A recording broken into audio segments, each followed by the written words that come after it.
Louvado seja nosso Senhor Jesus Cristo, para sempre seja louvado. Então, irmãos, bem-vindos a esse momento de reflexão da Palavra de Deus. Hoje é terça-feira, 19 de novembro. Vamos pedir a luz de Deus, do Espírito, para que nos ajude a fazer uma boa reflexão nesse momento de oração, de meditação. Vamos então iniciar essa reflexão, lembrando que você pode compartilhar também esse vídeo com a sua comunidade. Iniciemos então. Proclamação do Evangelho de nosso Senhor Jesus Cristo, segundo Lucas. Glória a vós, Senhor.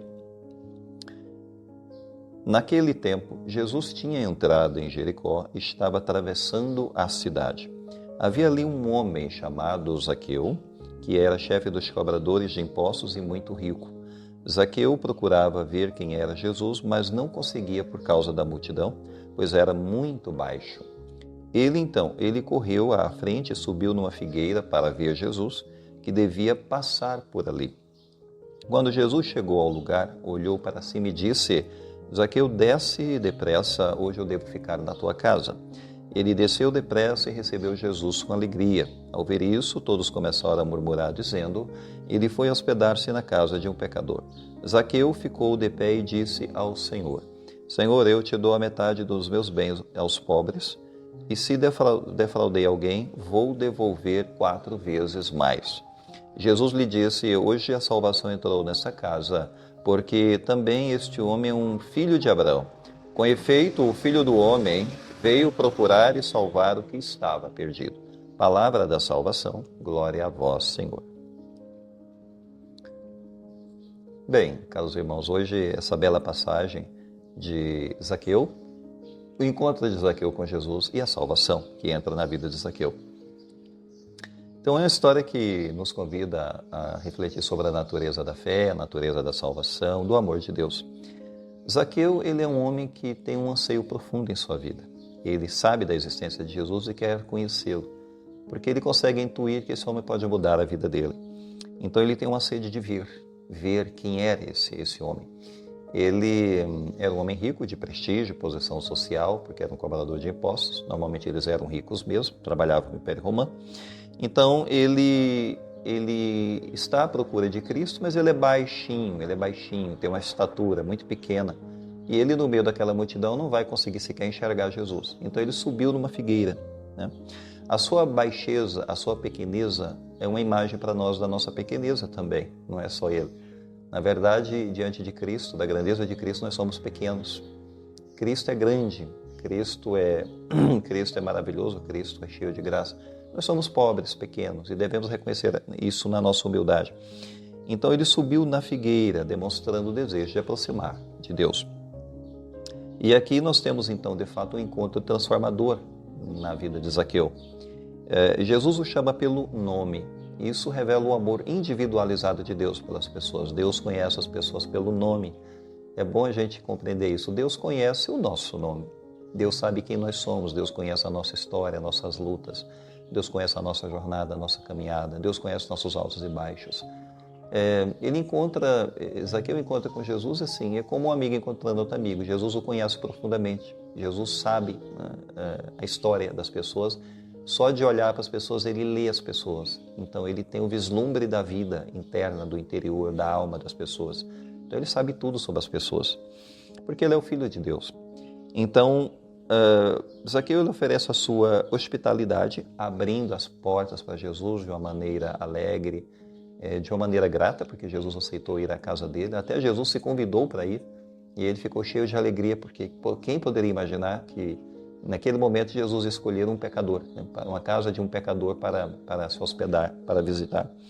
Então, isso é um sinal de vida nova que ele está recebendo, quer dizer, uma vida nova está entrando na casa dele, adentrando, está preenchendo a vida dele, é a vida de Cristo. E assim, nós temos uma mudança de vida profunda, né, na história de Zaqueu, que ele quer também reparar os danos. Se ele fez alguma coisa na vida, no passado dele, ele quer fazer a reparação disso, quer devolver 4 vezes mais, como ele disse para Cristo. Isso é o desejo da conversão. A conversão é uma coisa que está ali realmente em movimento. Ele quer mudar e transformar tudo na vida dele. A gente não sabe nem como a família dele reagiu a isso, né? Dar 4 vezes mais, se ele defraudou alguém. Mas é isso. ele quer fazer uma mudança profunda. Então ele demonstra a conversão, ele demonstra que ele quer uma vida mais justa, mais íntegra. A gente pode se perguntar, primeiro assim, que lições que a gente tira para a nossa vida, né? Primeiro, a lição é o aspecto da misericórdia divina, é claro. Aqui a gente percebe que Deus ele está sempre pronto para perdoar, para acolher aquele que quer se aproximar dele. Quer dizer, não importa o passado, não importa as misérias, o que foi a vida, há esperança. Se a pessoa quiser mudar, tem tempo para isso. Deus dá todo o tempo do mundo. Depois o aspecto da fé, ensinado aqui também, porque ele busca Jesus, ele quer ser transformado, ele quer ser mudado. Para isso precisa de fé, tem que acreditar na mudança. Tá? Embora ele tenha os defeitos dele como ser humano, e todo mundo tem defeito, tem lutas, tem dificuldades, tem quedas brutais na sua vida muitas vezes, né? Mas ele acredita na mudança, que ele pode mudar com a ajuda de Cristo. Sim, sem a ajuda de Cristo é quase impossível mudar, a gente pode até reconhecer isso claramente. Mas com a ajuda de Deus, qualquer situação pode ser mudada, qualquer obstáculo pode ser vencido. Então, ele quer uma vida mais plena e mais profunda, que é o que a gente percebe. Depois a gente percebe nessa história que há uma lição aqui para o chamado universal de Deus. Deus ele chama todos a aproximar-se dele, a se converter, porque Cristo buscava os pecadores e marginalizados. Então quer dizer que Deus chama todos realmente, não tem exceção. O chamado é para cada um, para cada uma. Né? Então é um chamado de inclusão. E diante de pessoas excluídas, marginalizadas no tempo lá de Jesus, no tempo do judaísmo, mas Cristo ele quer incluir todos, o chamado é para todos, a misericórdia, o perdão é para todos. Enfim, isso levanta várias questões na nossa vida, se a gente perceber claramente o que essa história nos conta, porque, primeira coisa, quais são os obstáculos que as pessoas enfrentam para se aproximar de Deus? Será que a gente ajuda essas pessoas, inclusive, a se aproximar de Deus? Não sei.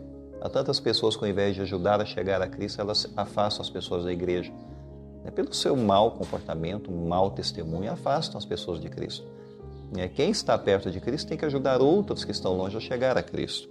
Então, como nós podemos demonstrar a nossa fé também no dia a dia? É na maneira como nós vivemos, a maneira como a gente está no meio das pessoas, como a gente se relaciona e como a gente tem demonstrado isso para fazer as pessoas se interessar por Cristo.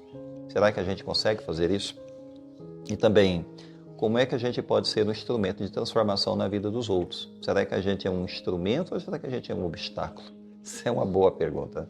A gente sabe que o cristianismo é vivido de várias maneiras, inclusive de maneira hipócrita. E a gente tem que se avaliar se a gente está dentro desse quadro também.